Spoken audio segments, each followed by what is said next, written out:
And 3, 2, we are live, episode 21 of the No One Told Me Hockey Podcast. Jack, what is going on? We got Fletcher back on the pod this week. It's nice to have you back. Welcome back. You were well missed last week, so It it's is always good see to be back. It is I good swear, it's good to see my lobster skin. I was gonna say every time we go on this podcast now, it seems like your skin gets redder and redder. I knew you were gonna say something like that. I don't think And I don't think my childhood. I don't think the my- orange wall. I was gonna say the I was orange about to wall say- isn't helping you either. I was about to say my childhood room. Camouflage. My childhood room is not doing me any favors. You want to guess why it's orange? For Omaha. No, prior to me being a hockey player, I loved basketball. I love basketball, so we painted my room orange. For a basketball, like just Yeah. you painted it orange because of a Yeah. You was, didn't like, love 5. like the NBA, like you just loved like a basketball. Like, I was like, specifically because basketball. I played hockey. I think I started hockey at like 6, so this means I was like 5 years old. I was probably just like basketball. There we go, orange And room. Never a new painting on that thing. No, I mean I moved away young, so I guess I haven't really lived here True. for a long What if time. like, But what do you think? Like, if you liked hockey, the whole room would have just been black. yeah, like a puck, just Just one big black room, black sheets, black pillows. That's just everything. But anyway, I'm doing good. I'm 6 days out from this triathlon now, officially. So it's Saturday. Saturday. Yeah, Saturday. This Saturday. Damn. So I'm a little nervous. How are though. we Everyone feeling? keeps How are we feeling? I'm feeling more confident, but I'm feeling more confident in the biking. I'm still a little iffy on the running. The nice thing about the running is like if I need to walk, I'll just walk. Like whatever. I'll walk for a couple minutes and then run again. But I just don't want to get stuck like going uphill on the bike and like I can't move my legs and like I have a mental breakdown up there. And can Just we out in no man's land. Can we remind listeners of the distances? Yeah, so it's like a 0.9. These aren't. I'm not 100% sure on these, but it's like a 0.93 mile swim, and then for this triathlon, it's like a 23-mile bike. I think usually they're a little bit longer, and then for the run, it's 6.2 miles. So 6.2. I'm really relying on my willpower to get through pretty much most of it. I was gonna say the only thing I'm thinking of that I think the hardest part for you is gonna be the run, just because it's a long. I agree. A mile, 2 miles is not too bad. 3 miles, you're pushing it. 4 miles, you're really pushing it. 6 miles, you're in the depths. And that's after a bike and a swim too. So it's not like it's not a fresh 6 miles. You're in the pain cave already probably. So what's the most you've done together? Well, one day I think I told this story. I was supposed to do like the full bike distance and the full run, but then my bike wasn't operating correctly, so I stopped that. But the other day I did like a 16-mile bike, and then my watch died, so I did like a 32-minute run, so probably like a 3-mile run. That's the most I think I've done together, which is kind of concerning. I feel like I probably should have done more than that at this point. But you're good. You buckle down. Are you gonna go music? Like I said, Are you gonna go music? I'm gonna go podcast. Ooh. So I'm gonna have my phone. I'm gonna have my phone mounted out because I got like a bike phone mount. I'm gonna have that on my phone already strapped into it. So when I get out of the water, I have my headphones right there. I'll pop them in, and then my phone will already be on there. I'll just turn it on and go. And then what about when you're running? Podcast still. Podcast. Are you mounting the phone on the arm? Dude, I don't know. I don't have like a phone mount on my arm. I usually just carry it. But that's No, annoying, dude. no. Carrying your phone is brutal. Dude, it gets heavy over 6 miles. Go get the armband. I know. Or I'm thinking like these on the tri-suits that I wear, it has like a back pocket for like water bottles and stuff, but that might be too loose. So I don't know what I'm gonna. Yeah, I might have to get like a little phone holder, or else I might die holding that thing in my hand. And then my last question. Well, you could also end up Say you drop it mile 5, now you're in a bad mood for mile 6. You don't want that. Crack screen, crack screen. Crap. Mile Wait, five. I got a genuine question though. Do you have a plan Yeah, for hydration slash fuel? Like what I've been time's the thinking race about at? that What are because you like, eating before? oh, you want to know my biggest fear about this whole race is? Cramp? So I I usually the race starts at 7:30 in the morning. Swimming at 7:30 in a cold ass lake 7:30. But I usually take my morning poop at about 9 o'clock. You see where Game that could be a changer. problem? You see where that could be a You could be on. problem? Here's what I'm thinking. If anybody's listened to all the episodes, I'm thinking you eat what we suggested for the pregame meal. Then you use the bathroom Yeah. potentially in between. What if you have to use the bathroom in between the swim and the bike? No, Now somebody knocks, but now you're panicking. You don't know what to say. You don't remember from the last episode. Somebody dude. knocks. Oh, Someone's in here. They're like mid triathlon. Now you're reflecting on the episodes. oh, I'd be so rattled. I'd be like, "What? I'm in here, dude." There's only one porta potty over there. There's not like a whole bathroom set up. I mean, they might put more porta potties for the triathlon, but still, dude, I can't take. I'm not going dump mid triathlon. What about this? What about There's no this? way. What if you got up like a couple hours early so the timing worked out for you, or drink a coffee? Well, that's what I'm.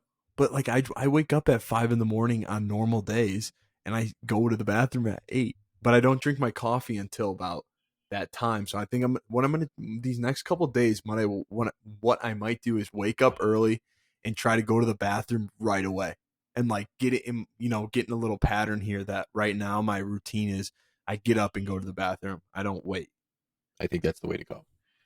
Yeah. I think that's the way to So go. what so triathlon's at 7:30 in the morning is official start time, so I'm probably gonna have to wake up at 5, be there at like 7, because I want to eat like a couple hours before. I don't want to hop in, with eggs still in my No, stomach and whatnot. You don't want that. I also may not be going with the eggs. I'm almost thinking you go with like a pasta. In the morning? Yeah, it doesn't matter what time. Pasta doesn't know what No, time it is. no. You're gonna go with I'm eggs. comfortable. You're gonna go with eggs and then swim a mile. Dude, I'm comfortable with eggs in my stomach.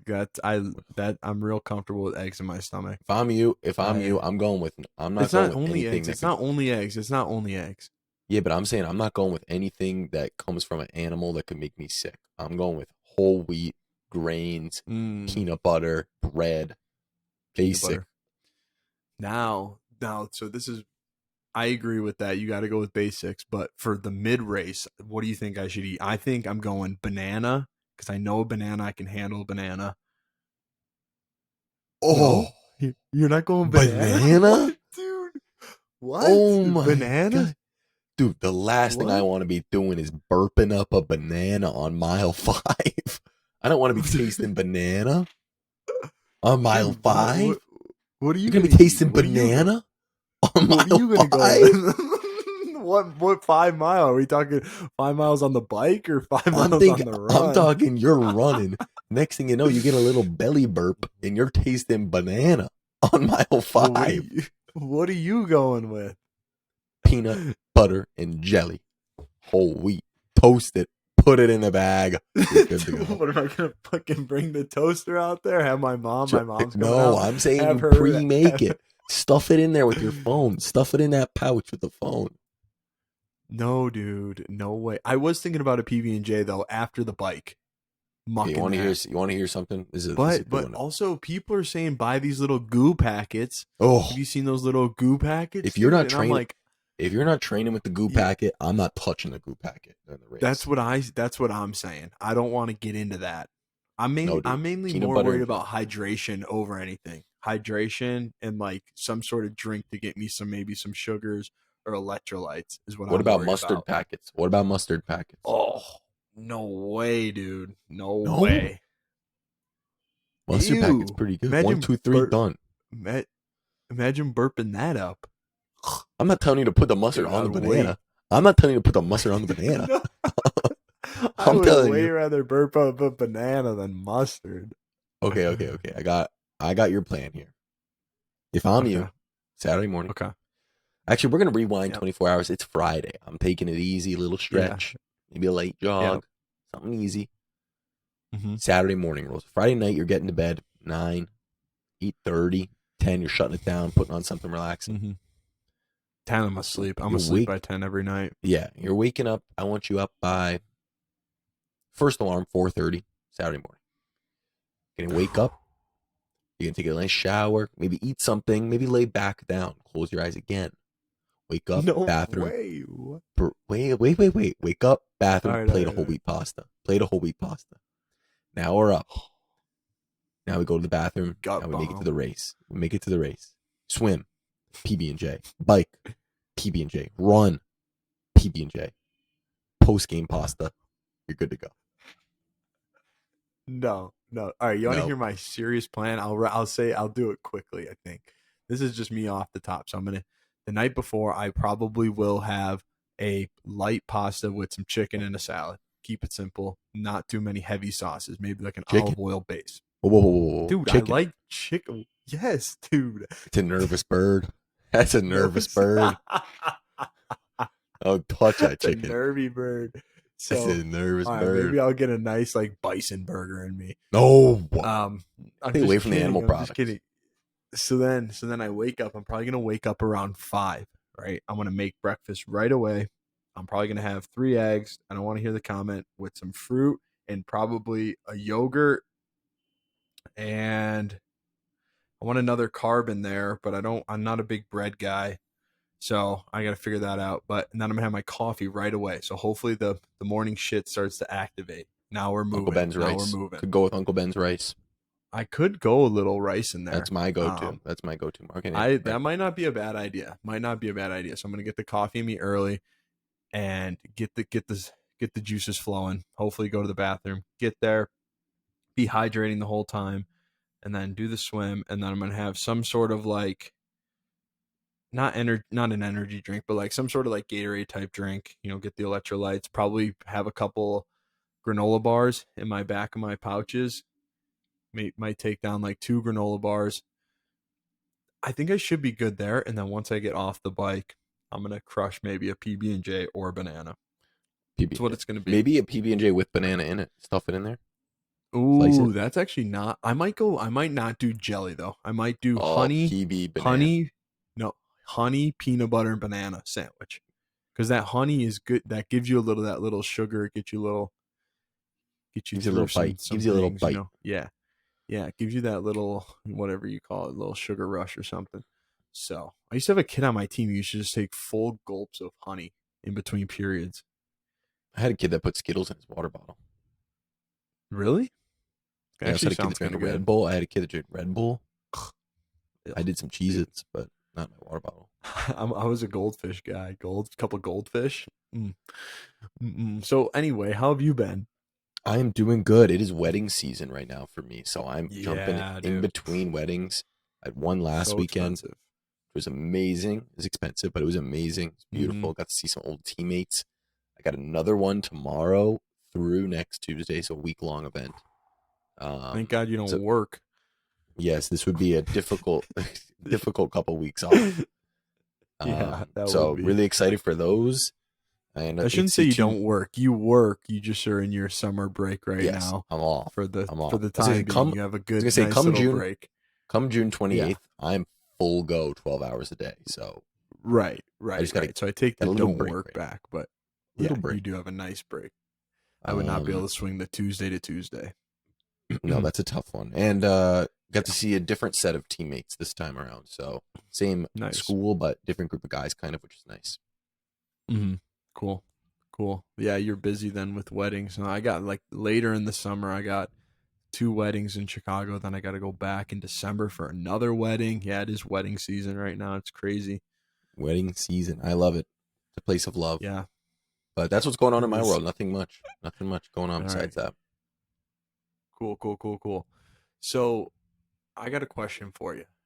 Right, you've been out of hockey now for, I mean, a whole year out of college, right? Out of Whole your year. main. We're going on a whole year right now. I think the kids that are a year younger than me are graduating next weekend. Yeah, June 12th So for us. I a think. year. Yeah, so we're going a year out of college.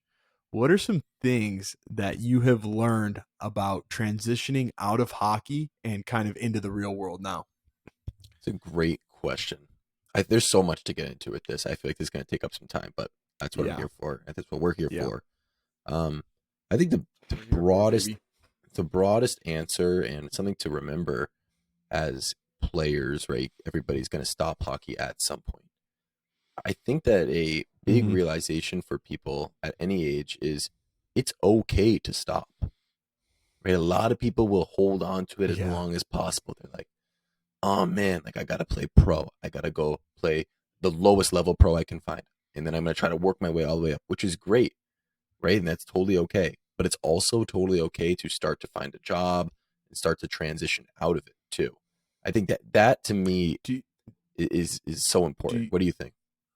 do you think? Well, I got a question for you on that. So, do you think that is because they are trying to justify like their career to other people? I think there's multiple reasons why you would go and do that. I could see it being like a justification on like your career, like you want to show people that you were good enough to play pro. I think there's some other guys who truly do just love to play, and they might be scared of, moving on. But I think for like, I feel like for me at least, like I'm not saying like I feel like like since I didn't end up going to Division 1 and that kind of like I kind of let myself down in that aspect. Like the only reason I was thinking about going to play pro was like to kind of justify like, oh, I am a good hockey player and like show everyone else that like I could do it, you know. Yeah, it's such a So like it's a couple dimensions of that. Like I think that first, yeah. I think there's justifying it to others, right? Like, oh man, like people are Mhm. think it's so cool if I play pro, right? Everybody would talk about, oh, Fletcher played pro Yeah. or Jack played pro, right? There is that does play a factor in people's Yeah. decisions, whether you like it or not. I'd say secondly, right, Mhm. there's that internal justification, right, to you and I would say your Yeah. immediate family, right? Mom, dad, brother, Mhm. sister, you, right? Was it all worth it? Right? Could I do it? That type of battle. So I think you're kind of fighting two battles at once as you start to transition out, right? You fight that internal one, like Yeah. you and your family kind of going through that together. Then you're also fighting Mhm. like the external one, like I gotta prove these coaches wrong, or I gotta prove these friends wrong, or I gotta Mhm. prove them right, maybe if they were supporters of you. So I think it's those Yeah. two separate battles that are going on at once. What do you think about that? I would agree. I was gonna after I said like about me like proving, I was gonna say it was also me trying to prove it to myself as well that like I spent all these years on it that I know I could have in quotes went and got paid to do it Yeah, essentially, and like depending on what league it was, like yeah, justify like playing all those years of hockey, like that it yeah, wasn't in quotes wasted, even though it wasn't. It's yeah, just like kind of that internal battle that you create with yourself. So I do think it's those two things for sure, like an external and internal battle. And then I do really think like some kids don't even think like that at all, and they just don't want to be done with hockey. Like they love playing it, yeah, and they'll do whatever it takes to keep playing. Even if it means playing at like one of the lowest levels of professional hockey, they don't care. yeah, Like they just want to keep. And now that could be a whole different reason too on why maybe they're scared to move on to the real world, or they just truly love it. I don't know, but yeah, it's definitely a battle. It's really hard to come to terms with moving on. I think it's harder like it's like right when your season ends, right? Like you have so many emotions, like you're kind of relieved, like that you're done. It's like there's a relieving sense in it. There's a super sad part of it, right? But it doesn't truly hit you, I think, until like the next year when like the guys below you or when seasons start again, yeah. Now right? So in like last managing year, like that, yeah, go right? ahead. So in managing that, right? Did you find it useful or not useful to watch the games or follow along the games, whether it be on social media, Twitter, talking to the guys? Um, so I think I watched probably half the games because I do like some the kids that are a year younger than me. I was super close with and like good friends with them, so I like watching them and seeing them and guys younger than them too, but like mainly those guys I was really close with. I like watching them and seeing them do well, like them personally have success. I did like watching that. There was a I won't get into that. Never mind. But yes, for that part of it, I agree. There was some parts that like I didn't want I wanted them to succeed, but I there was other reasons like why I didn't want I'm not gonna whatever No, scratch don't that. get it. Don't get it. I wanted them to yeah, I wanted them to succeed just because like of the people that they are and like everything we went through. I wanted to see them do well. What about you? Yeah, I think right there It, for it me, I gave it a lot of thought. Were you gonna say something there? yeah. I was Go, just go, gonna go say say it. Yeah. I don't think it was tough to watch the games. I enjoyed watching them just because it brought up a lot of things about like it just brought up like good times that I had at the school, like playing the games. When I saw a home game, like I was like, oh, I wish I could be there. But I don't think it was like I was mad to watch them or like jealous. You know, Yeah. I felt like I wanted them to win, and I liked watching them. Yeah. I would say that at least for me, and those are all great points, that we're kind of on the similar page, right? Hmm. The the way my like competitive playing ended, right, with the injury, right, I could have taken a really Yeah, sour, like I could have taken a very sour view on hockey, right? Like, and a yeah, lot of people, right, a lot of people post injury were like, oh, I'm so sorry, right? I'm so sorry. I'm so sorry. And hmm one person really quickly, who was my head coach at the time, hmm he kind of looked at me and was like, all right, like what's next? Like let's like not like there's no time for stopping around. Like what are we doing? Like are we coaching? What are we doing? So yeah, yeah, in him saying that, I kind of took the attitude right away of like I'm still involved and I'm still doing it. Even through this year, right? Even though I wasn't playing, like I watched pretty much every single Union game. I watched almost every single North Dakota game because they were usually like an hour later, so I was able to have them both yeah. on. Then I have Hmm. like two friends at a couple other schools, and like I mean I stayed involved in it a ton. And yeah, is it hard sometimes to like see that? Yes, sure, but at the same time, like you could sit there and be jealous and angry and like, why is that me? Rah, rah, rah. Or you could sit there and be like, Yeah, man, yeah, these are my best friends. Like I'm supporting them. Like 100% I'm supporting. I yeah, do not see a world where I'm not supporting my friends through their games. I just don't see that yeah. happening. And there was no way I was taking the I agree. alternative attitude that some people do take. Right. Well, and what I'll say too is like and you did too because of COVID. Like obviously yours is different because you had a like injury that didn't allow you to keep playing. But like I had the option to take another year of college, Yeah. right? Oh, I could Like have I too. had an Yeah. option to play a Yeah. fifth year.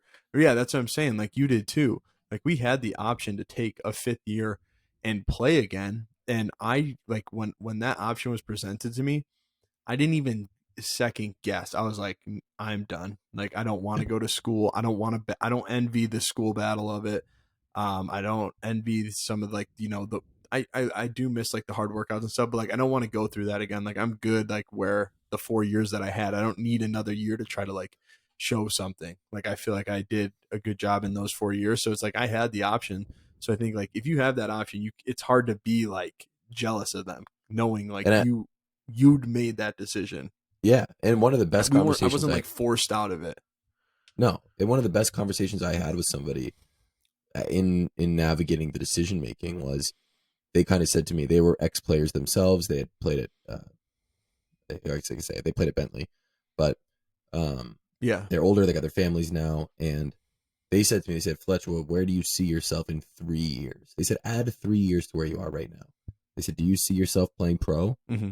And I was like, no, I don't. Like, not that it's not something I would love to. I would definitely love to do it, but it's not something I really see myself being in that part of my life at that time. So they said, okay, like now that you Hmm. know that, right? Let's just look at next year. Do you want to use this next year to kind of develop into the professional non-athlete that you want to be, or do you want to play hockey another year? And then when I kind of looked at it like that, I was like, okay, like what's the more tangible thing to do? Right? Sure. Could you go play? Yeah, absolutely. Hmm. But it's not something that I wanted to do at the time to move myself in a better Hmm. professional step in my life. So I think that those are like, I just want to like circle to that, right? Talking to people who have been through it is super helpful. Yeah. Oh yeah. I totally agree. I think the only reason that I had interest in playing pro would be to like go to Europe, and even if it wasn't a great league, like go live over there and like have the opportunity to live over there, get paid and play hockey, but like more importantly go see that side of like the world for like an extended period of time. Yeah. That was the more interesting part to me. It wasn't necessarily the hockey. It was more of like the ability to be able to kind of travel around in Europe and go and, do those type of things rather than play the hockey part of it.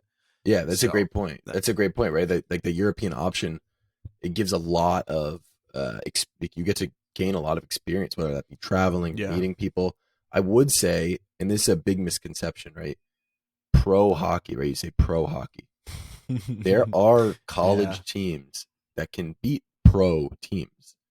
Like if you look at North Oh American yeah. hockey, right? You have NHL, AHL, ECHL, SP, Federal League.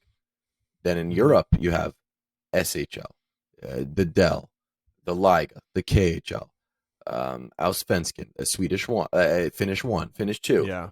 Dell one, Dell two, Dell three, France one, France two, France three, uh, Swedish two, Swedish It three. goes You on. It could goes keeps going. on. Yeah. So And those are like some of the ones you listed off are like mainly like well-known pretty good leagues.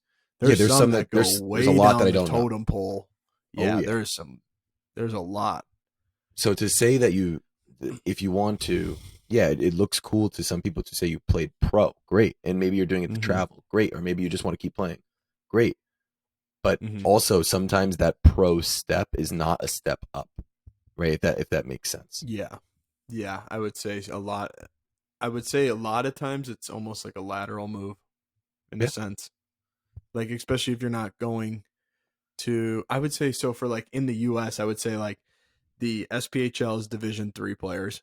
ECHL is Division 1 and kind of major junior kids. And then like once you get into the AHL and NHL, that's when you yeah. Look start out, getting like into like the studs. yeah, like that's when the guys start getting like real deal. Like you're getting a mix of players from all over who are studs. Yeah. I got a good one. I got a Yeah, good and one to then touch on that. go ahead. I have a friend that Hmm. plays in the AHL. His nickname is Hmm. Grandpa. Grandpa. Guess how old he is?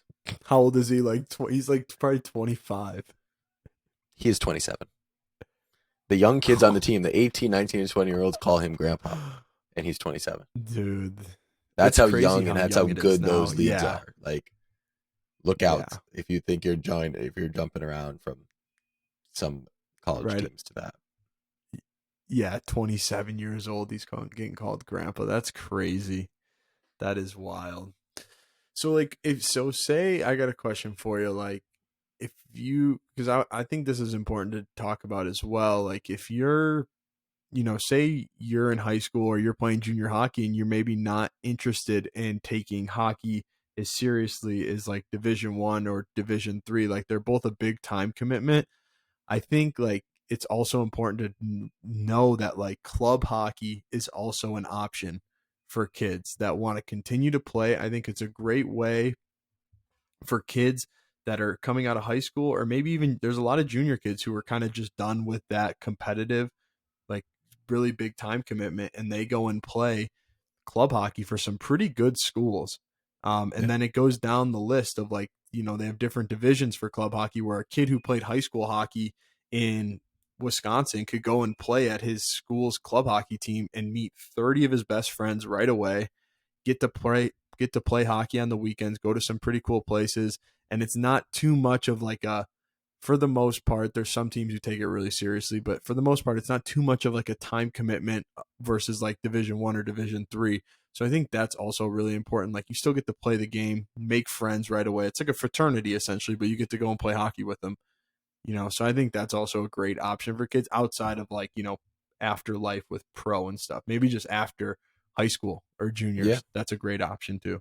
Yeah, no, I kind of have to be careful of what I say, considering I work in Division 3. So that recruitment battle of Mm-hmm. trying to get kids to choose Division 3 over club sometimes I'm very heavily involved in. Mm-hmm. But I do want to say one of the big benefits of club hockey, if that's the route that you want to choose, is it allows you to go to some schools that don't have a hockey program.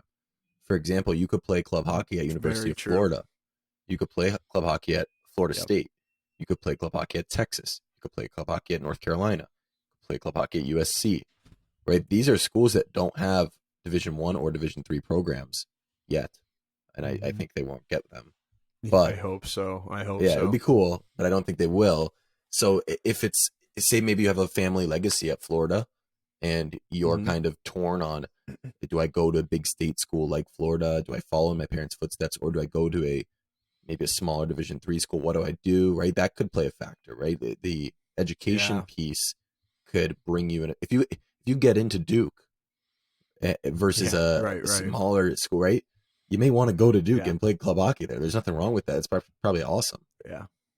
Yeah, no, that's a great point right there. Actually, you just brought up that I did not really consider is a lot of those schools. If you're really interested, or you get into a pretty tough school, and they don't have Division 1. Most of them don't. Besides, Yeah. like some of the Big Ten schools, and some schools up north in the Northeast, a lot of bigger schools aren't going to have Division 1. So that's a great point. Like if you're really interested in going to a school, definitely look into the club hockey. And some of them have great setups. Like they Yeah. get, obviously they still have to pay for like their fees and stuff, but they get hooked up with some pretty cool stuff, some good fans and stuff. So I definitely think that's a great option for kids coming out of high school, or kids that are kind of done with junior hockey. Oh, 100%. And yeah, that's a great point by you right there. 100%. I do want to, I got a question for you, right? Because, and Hmm. as you talk, I'm going to go get my laptop charger to plug into this. It's right behind me. But Okay. something that I want to, because you could talk on, right? In Yeah. finding a job post college career that's not in hockey, what Hmm. steps would you take? So, say, for example, I've played Division 1, I've played Division 3. I don't want to go into coaching. I don't want to go into scouting. I may want to go into computer engineering, mechanical engineering, psychiatry, something like that.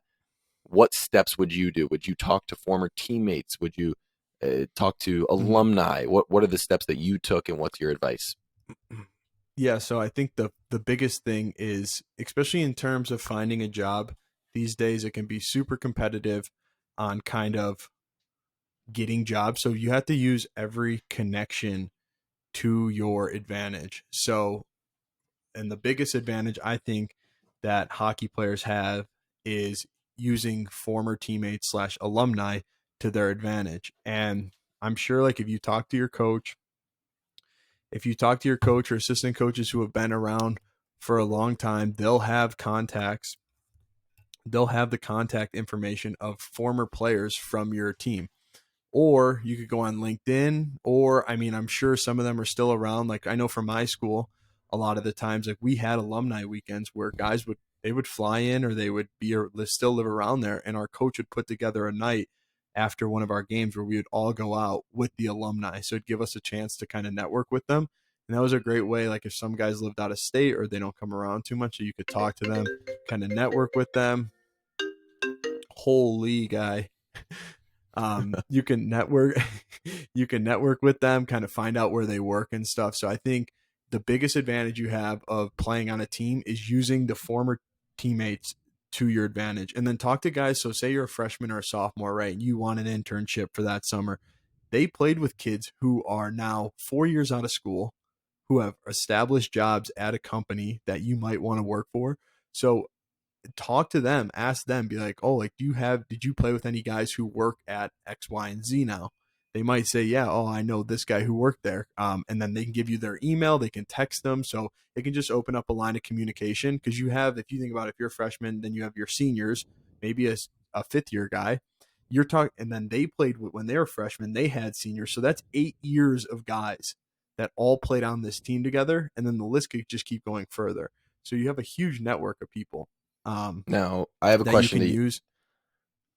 I was gonna have a Mhm. question that you just mentioned before we keep going. You mentioned internships. Did you do an Yeah, internship? What's your opinion on internships? Just that's yeah. like such a heavily debated thing because like, do you train? Do you not train? What do you do? Well, for us, so like our school, we're mainly engineering school, and for engineering jobs, for the most part, like they heavily rely on your internship experience to get a full time job. Um, so our school really pushed internships. Our hockey team really like on our hockey team, I would say every kid had an internship every year, maybe besides one kid, one or two Really? kids. Everyone always had one. it was always harped on to get internships. And it's a great way to, one, it's a resume builder, right? Like that's a great talking point when people are doing interviews for another internship or a job. It's a huge talking point.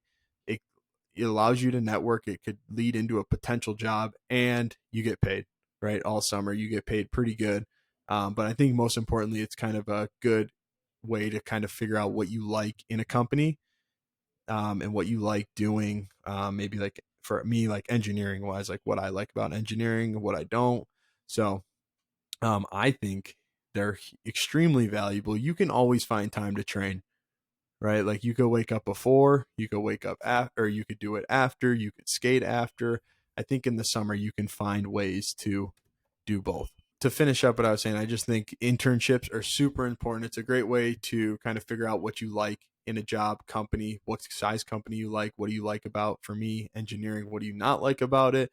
And it's a great way to get experience and an intern or experience and possibly lead to a future job. So, what do you think on internships? Did you ever have one? I did not have one, but only because I coached and trained in the summertime. So like Mm-hmm. the place that I work at in the summertime, Paul Vincent Hockey, pvhockey.com for anybody looking for a place to train in the summertime. Be with me, Mr. Vincent, and Coach Colin Downey of the Hartford Wolfpack. So it's a Mm-hmm. great crew. But regardless, the reason that I started working there was kind of to pay for it at the same time. And Mm-hmm. I've probably been going there now for 9 years, I think. This will be my 10th. And Wow. after my, yeah, Wow. back into U16, even prior to that. Um, so I was going there just playing. So I was too young to get an internship. So I just train in the Mm-hmm. summer, just train. And then to start to pay for it, I started working in the gym there. And then after 1 year in the gym, I started working on the ice and then kind of worked my way up. So my internship has kind of helped my personal career right now in coaching because I've Yeah. been working for like learning from those people. So um, that's kind of the route that I took.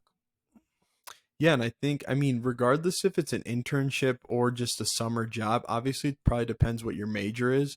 Because like engineering, they kind of want that engineering background of internships. But like, I don't know, if you're getting, say, whatever job, like probably a summer job is probably, fine, and like you can do enough talking points. But I think something like you did is super valuable because it's like you're leading groups of kids, you're constructing plans, practice plans, how to Yeah. communicate and everything. So that, I think that is definitely, it's not just like a normal summer job. That's more, it's more, way more heavily involved in, kind of being aware of what you're doing and leading a group of people and strategically planning certain things and learning how to communicate effectively with like explaining drills and technique. And so yeah, I Yeah, I'd think say that is a any great summer experience. what I've kind of learned a little bit of is like any job that you're like, whether you could be even a camp counselor, forget hockey, right? Any job Yeah, where you're like yeah. managing people, like people Mm-hmm. management, like get a group of people to do something. Like that is Yep. an effective way to kind of learn how to communicate, learn how to develop, not only as a person, but potentially an organization, maybe your own business. I found that super useful, not only in my transition post hockey, but also in like my hockey career as well, like as I played. Yeah. Yeah, because I mean, to get a group of people to do something can be extremely hard sometimes. Like 100%. What does that sound like? yeah, And what does that sound like when it comes to actively playing hockey? I'm potentially a leader on my team. I need a group of my team to do something, right? Everything goes yeah, together. It doesn't matter if it's the business world, doesn't matter if it's athletics, right? right, You're doing essentially the same thing. I need all yeah, my people working toward the same mission, working toward to achieve a goal, whether that's win a championship, whether that's meet certain business goals, it doesn't really matter. yeah. I totally agree. I totally agree. But I think if your profession that you want to go into, if most people are getting internships for that profession, I would probably look into getting an internship because it's going to be really hard to compete with some of these kids who have had 2 to 3 internships, and Yeah. they have all this experience directly related to that job. Um, compared to you, it's going to be, you're really going to have to sell yourself. It's going to be Yeah, really tough. exactly. But I think it, at least for our majors and stuff, internships were great. Love it. So I love it. So yeah. we got kind of a little bit, we talked a little bit about transitioning out of hockey, is it okay to do so? We talked a little bit about the club hockey. Is that an option? What is that option? Talked a little bit about internships and finding jobs post college careers. Mm-hmm. What are we at with time? Do we want to get into gear today? Yeah, we're at 40 minutes, so we can get All into right, it. let's do it. Let's do it. So Uh, one thing, I guess I could kind of transition this, right? When not that yeah. you're say we're back in the playing time, right? So we kind of just covered a little bit about post playing and transitioning out All while right. I'm playing, right? So this is kind of information for parents first. Then we'll get into kind of players, right? Mm-hmm. Gear these days could not Mm-hmm. be more expensive. You It could could buy a not be more expensive. house. You could buy a house with how much money gear costs. Put We're a talking down three payment on a hundred house. dollars, $400 sticks, $1,200 to $1,500 pairs of skates, They two don't hundred even dollar come with the pair of gloves. blades. They don't even come with the blades. You break a blade, then you got to pay for more blades. Break a stick, you got to buy another stick. So my question for Yeah. you, right? What do you think? When's the time to buy new gear? Do I need the best stuff? Where do I get my stuff? Do I get it online? Do I get it from a pro shop, from pro stock? What do I do? So obviously neither of us have kids, but we both played and our parents sure did buy us a lot of gear growing up. Um, but so right now, I think if you're just starting out hockey, or I would say up until like the age of like, I don't know, like 12, like the first place that I would look if I'm getting into hockey or my kids still in that growing stage, like quite a lot, go to Play It Again Sports.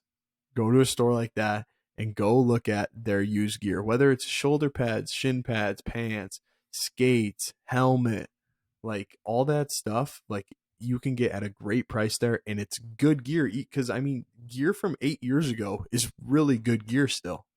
The technology right now is insane, but like 8 years ago, that gear is good. Like I still use stuff from that long ago. So the first place I would go look is a place like Played Again Sports. That'd be my number one place to go. Um, and then I would think like once you're getting into like that, and I guess I don't want to say it's level dependent too. Like if you're playing house league versus AAA, but I do think there is a difference, in terms of skill and being able to put some of those Tools to technologies and work. gear, Yeah. yeah, to work. Like if I had a player who's playing AAA at 14, I might want to start looking into getting him maybe some more established higher end gear. Um, Yep. just because it does come to a benefit. There is a benefit, and if you're taking it seriously like that, I mean, it does help you get some sort of slight advantage into your game, whether it's your Yep. shot with like a stick or skates in terms of like the stiffness of them or how they feel on your feet or to the blades and how strong they are. So there's advantages to it, but like in that youth hockey stage, I think use gear, hand me downs. Don't be afraid to ask people if they have older kids or something. See if they have gear. I think it's just so expensive right now, and the only way people are going to be able to get into the sport is if the gear costs are lower, and that could be done by using used gear. So, 100%. what do you think? What do you think? Because it's kind of 100%. a I tough one. agree. It is a tough one. Because you want to get, like, everybody wants to have the nicest stuff. But I do want to say But what it's one not thing you said, right? necessary. It's not necessary. Now, tell that to a 7-year-old Fletcher. I probably would have said it was Yeah. necessary. Yeah. But Right. I do want to, Exactly. I guess one thing that I kind of have a little bit of knowledge on is the stick situation. Mm-hmm. Um, why are they so expensive, right? The material, one, what they're making them out of, two, right? The technology in the stick. So, for example, right, we'll use the Nexus Geo, right? The stick I have, it's kind of got a Mm-hmm. curved back. It's got a green thing on the bottom, right? That's what I used in college, right? Why is that stick so expensive? One, probably because of the technology that's put into the making of the stick, but also, right, there's something called kick points on the stick, right? So you have one toward the bottom, sometimes one in the middle, sometimes one up top, right? Those kick points make a difference when you know what you're doing. So, for Yeah. Yeah. example, Yeah. I say when you know what you're doing, when you are 10 years old, is your shot good enough to take advantage of the kick points and the flex of a stick? Probably not. Definitely not. However, No. when you are 18 and you're trying out for the newest junior program or you're trying to get a scholarship to college, maybe you're in college, right? Then it does matter a lot. matters a Mm-hmm. lot. Now, could you give a wooden stick to a Division 1 or Division 3 player and have them shoot and it's going to come off nice? Yes, you could. Right? Could you give a wooden stick to a 12-year-old and say, is this going to come off just as good as their shot with their composite? Maybe not. Right? But Mm-hmm. that comes with the skill and what's been acquired over time and learning how to shoot and hand position, etc. So Yep. I think that's just kind of like a microcosm look at a piece of gear. So as you get better, you probably need better stuff just to Mm-hmm. enhance your game a bit more. In Yeah. saying that, I would say you do not need the coolest, best, newest, look at me gear in the world. You don't. The hand-me-downs are fine. Yeah. You just use what's working. Use what's working. You That's know, right. That's what I'm going it with. especially I would say save your money on the undergear, right? Oh, Like some of the don't get me you know what I started. mean? Like a pair Padded of Under Armour. yeah, What about the yeah, padded right. Under Armour? Unless you got Those an are injury. Unless you got an injury where you've right. broken a shoulder or you've broken a collarbone or maybe the trainer put the pads on there for you. Like, Yeah. let's not rock the football pads underneath your own shoulder pads. Yeah, that's like $100 shirt right there. Save that. Just get a normal shirt or whatever, a dry fit. And then like in terms of like shin pads and stuff, like I I think one's like a hand-me-down pair will do you just fine, especially at those younger levels when the pucks aren't coming in too hard. Um, if there's no cracks on it or anything, like they will be just fine as long as they fit correctly. Like, I don't know. I think save your money on the undergear. That because I Yeah, I'd use probably like agree. shoulder pads. I use shoulder pads for 10 years, elbow pads for like 8, shin pads for like 8. I used a lot of my undergear for long periods of time. You I know what? don't necessarily In know in you need to saying spend that that, much money on it. in saying that, now I guess we'll kind of transition from parents to players. You're in college. Maybe your Under Armour rips. Maybe you need new knee pads. Maybe you see a friend get new knee pads. When is the right time to go to the equipment manager? Is there a right time to go to the equipment Ooh, manager? Is there not a right time? I Should it be know. by age? What do you think? What's your opinion on that? Do I go? Am I high I don't maintenance? know. Am I low maintenance? Where do I want to be? I know because like there would be some kids who like okay they saw someone get like a new pair of shin pads, so then they're like, "Ooh, I'm gonna go and ask now if I can get something new that I need." It's like one of Oh those. yeah, In in college, I only ever asked for one new thing. That was shoulder pads, like my junior year. But other than that, like I try to be as low maintenance as possible. Like shit could be falling apart if it's broke. If it ain't broke, don't fix it. it's like So the I boy who cried wolf. It's like yeah, the boy who yeah. cried broken. The boy who cried broken knee pads. If I'm getting The new only knee pads time every single time I can, guess what? yeah, When it's your seventh pair and something's actually wrong, they're gonna be like, "Get out you're of the office." screwed. Yeah, Yeah, exactly. The only time I think like in terms of like the undergear too, like knee if the shin pad is cracked on the knee, that can suck because if you fall on yeah, that thing or get a shot there, but other than that, like elbow pads, like shoulder pads, they're pretty much just stay intact. I don't yeah. really find a need for them to get new ones and stuff every couple of years. 100%. But you're probably high maintenance though.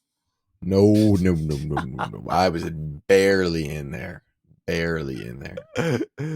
uh, Never. Yeah, I'll also say on the price of sticks, like yeah, the technology and stuff is getting better and better every year too, but I think another big part of why these prices are so high, one, inflation, and manufacturing costs right now with like how much materials are. Um, and then two, like the market's dominated by what, four stick manufacturers, like The four Bauer companies, CCM Warrior, True, Warrior. or not Yeah. True. Yeah, I True. mean, yeah, maybe true. Yeah. Bauer So like CCM Warrior. oh yeah, Yeah. Bauer, CCM, Warrior, and whoever else you want to throw in that mix. Reebok. But I like, mean, I so don't even know what that it's is anymore. I think it's what bought by somebody else. Reebok? Yeah, the Bauer. I would say the three. So my Wi-Fi has gone out now twice. If you've listened to Yeah. 2 episodes ago, it was not on last Mm-hmm. week. Took nine tries to get going. So easy to We're say the battling. Wi-Fi is not going good here today either. Yeah. But we were talking about sticks that dominate the market right now. I would say by far number one is Bauer. Close second CCM. You have True has Mhm. worked their way up with some big name pros. Um, and then Yeah. what was the fourth one? What was the fourth one we were talking about? Warrior.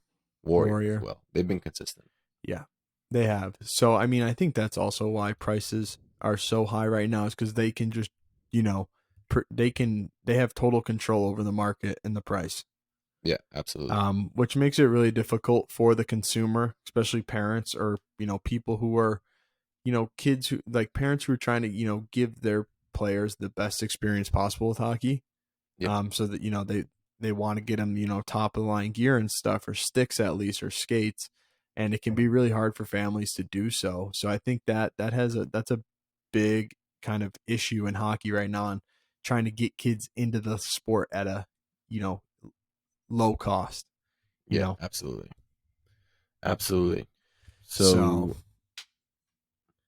it's good stuff. It's good stuff. We does covered some that wrap up sticks. episode number? Yeah, go ahead. No, I was gonna say I think that wraps up episode number 21 of the No One Told Me Hockey Podcast with Fletcher's Bad Wi-Fi. We may have to add that into the name. No one told me hockey podcast with Fletcher's bad Wi-Fi and bad wall painting. It is bad. You want to give Wait, us you know a what? quick It's nice. recap? Give Yeah, give us a quick yeah. recap on the episode, and then we'll sign off for the day. Yeah, give us a little recap. We talked a little bit about Jack's upcoming triathlon. So good luck to Jack coming up on Saturday at 7:30 a.m. start time. So while everybody else is sleeping, he's going to be getting better, accomplishing something we've been talking about for a while now. So good luck to Jack in that. We talked about transitioning out of hockey, whether that be in high school, whether that be in college. We talked about potentially club hockey, right? Is that an option? We talked about networking when you're post college. We talked about internships, right? What are the pros of doing one? What are the cons? Should I do one? It's dependent on what I'm trying to go into. Mm-hmm. Staying involved, we talked about whether that's supporting your old team, whether that's not supporting them at all. And then we kind of transitioned out of that and into kind of gear preferences in terms of what to buy, when to buy it, how to buy it. We dove into sticks a little bit in terms of using that as an example of when do I buy a stick, right? Do I need the newest one at a young age? Do I need the oldest one at a higher age? What kind of works and when? Um, and that kind of wrapped up the episode. Also talked about low maintenance players Like like me. myself. All right, that sounds good. I appreciate you hopping on for another episode of the No One Told Me Hockey Podcast. I will talk to you later. Enjoy the wedding and the golf. Stay under 100. Try And to. I'll talk to you next week. And go Panthers. Ooh, true. Let's go, baby. They're buzzing. All right, see you, buddy.